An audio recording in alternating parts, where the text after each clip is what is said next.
কখনো কি দেখেছেন পাখি আর কাঠবিড়ালি মারপিট করে? তাহলে না দেখে থাকলে এখানে দেখুন, মাধবীর রোজনাঞ্চায় আপনারা দেখতে পাবেন।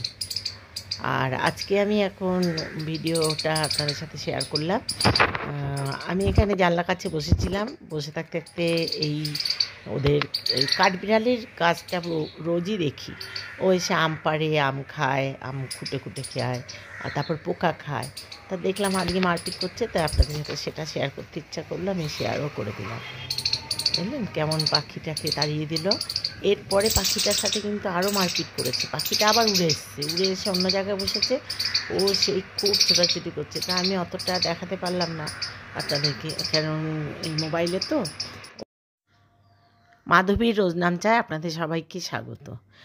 আর এখন সকাল প্রায় 10টা বেজে গেছে, আমাদের জলখাবার হয়ে গেছে, তাই এসির সারানোর জন্য লোক ডাকা হয়েছিল।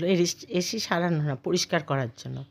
তাই বছরের প্রথমে আর বছরের শেষে আমরা পরিষ্কার করি, কিন্তু এবছর আমরা এই ঘরটা ব্যবহার করতাম না বলে এটা চালানোও হয়নি। তো ওই ঘরটাই আমরা আমাদের এই ঘরেই সবাই একসাথে শুতাম, কিন্তু কালকে বোনেরা আসবে। তা বোনেরা আসলে তো এসিটা পরিষ্কার না করলে এই ঘরে ছেলের বউ শোবে বাচ্চাটাকে নিয়ে, বাচ্চাটার তো খুব গরম লাগে, এসি ছাড়তেই হবে, চিৎকার করতে থাকে। তাই সেই কারণে আজকে ডেকে এখন এসি আর খুলে নিয়ে যায় না, এখন এইভাবেই পরিষ্কার করে। মোটর নিয়ে আসে, আর এই বালতিতে জল দেখছেন, পরিষ্কার জল রেখে দেয়। এই জলটা মোটর চালিয়ে এই পাইপের সাহায্যে ওই স্প্রে করে ভিতর থেকে যত নোংরা জল আছে সমস্ত বের করে ফেলে দেয়।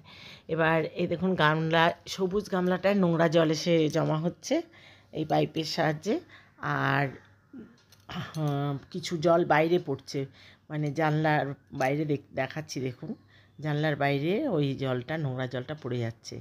এগুলো দেখানোর কিছুই নেই, আসলে কন্টেন্ট বাড়ানোর জন্যই এগুলো করা। আপনাদের সকলেরই বাড়িতে এখন এসি আছে, এটা এখন এসি ছাড়া চলবেও না, মানে প্রয়োজন। এসিটা এখন নিত্য প্রয়োজনীয় হয়ে গেছে। সকলের বাড়িতে এসি না হলে মানে খুবই অসুবিধা, যার জন্য সবার মোটামুটি সবার বাড়িতে এখন এসি আছে। এসি ছাড়া কেউ এখন বাঁচতে পারবে না, যা গরম পড়ছে দিনে দিনে। যাই হোক, এটা আমাদের গরমের শুরুতে একবার পরিষ্কার করে নেওয়া হয়। তো এই ঘরটার এসিটা আমরা পরিষ্কার করিনি। এই ঘরটার এসিটা কালকে বোনরা আসবে, তাই সেই কারণে এই ঘরের তো ব্যবহার করতে হবে।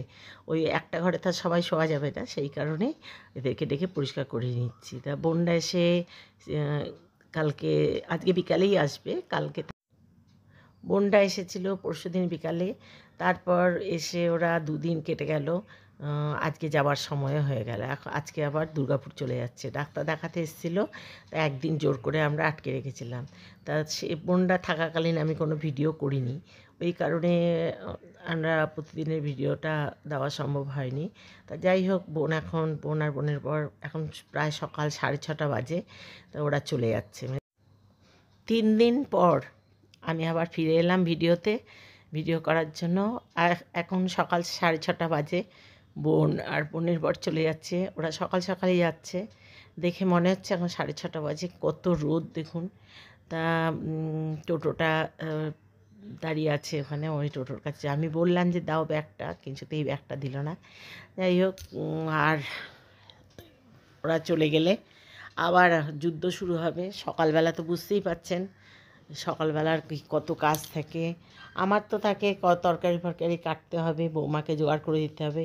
আজকে আবার বৌমার বাবা আর মা আসবে আমাদের বাড়িতে, ওরা খাবে, খাওয়া দাওয়া করবে দুপুরবেলা, নিমন্ত্রণ করা হয়েছে। তা ওরা আসলে আবার আমাকে অনেক কিছুই করতে হবে। তা বোন চলে যাচ্ছে, মনটা একটু ভারাক্রান্ত রয়েছে, ভালো লাগছে না। আর তাও ওরা আসে, মাঝে মাঝে আসে ডাক্তার দেখাতে। ডাক্তার দেখিয়েছে, ওই হার্টে 3টে স্টেন্ট বসানো আছে। তো সেই জায়গাতে ব্যথা করছিল। তা ডাক্তার বলেছে যে ওনার কিচ্ছু না, ওই অপারেশন করার আগে যখন স্ট্রোকটা হয়েছিল সেই সময় যে ক্ষতিটা হয়েছে সেটাই হয়ে আছে, তাছাড়া বেশি কিছু হয়নি, সব ঠিক আছে। তা ভালোভাবেই যাচ্ছে, আনন্দ করেই যাচ্ছে। এরপর আমি ঘরে এসে এই কচু শাকগুলো কাটলাম, তারপর এই গাছের আম পেড়ে নিয়ে এসেছিলাম, কতগুলো আম পাড়িয়ে কতগুলো ছোটো ছোটো আমও পড়ে গেছিলো, সেগুলো কাটলাম। এই শাকটা এখন বাছবো, তা রান্না হবে শাক, আর ওই আমগুলোও কাটবো, আর ঝিঙে আলু পোস্ত হবে, পটল দিয়ে আলু দিয়ে পনিরের তরকারি হবে, লাউ ডাল হবে। হ্যাঁ, আপনারা ভাবতে পারেন যে কেন বেয়াই বেয়ানকে নিমন্ত্রণ করে কেন এই সমস্ত খাওয়াচ্ছে, কারণ আজকে শুক্রবার হয়ে গেছে। হ্যাঁ, শুক্রবার, যার জন্য শুক্রবার দিনকে আমরা নিরামিষ খাই। তা ওনাদের বললাম যে এই নিরামিষ তরকারি খেতে পারবেন তো। তো ওর মা তো খুব খুশি, নিরামিষ তরকারি, মাছ মাংস খেতে খুব একটা ভালোবাসে না। কচু শাকটাই যে এই বাটিতে দেওয়া হচ্ছে, কচু শাক ভয়ে খাবে না। বেগুন ভাজা, ডাল, তারপরে আলু পোস্ত, আলু দিয়ে ঝিঙে দিয়ে পোস্ত, চাটনি, আমের চাটনি, এই সমস্ত হয়েছে, আর পটল আলু পনিরের তরকারি হয়েছে। তা খাচ্ছে, তার মা এখনও বসেনি, মা বলছে যে আমার সাথে খাবে। যদি ভালো লাগে লাইক শেয়ার কমেন্ট করবেন, সাবস্ক্রাইব করে আমার পাশে থাকবেন। সবাই ভালো থাকবেন।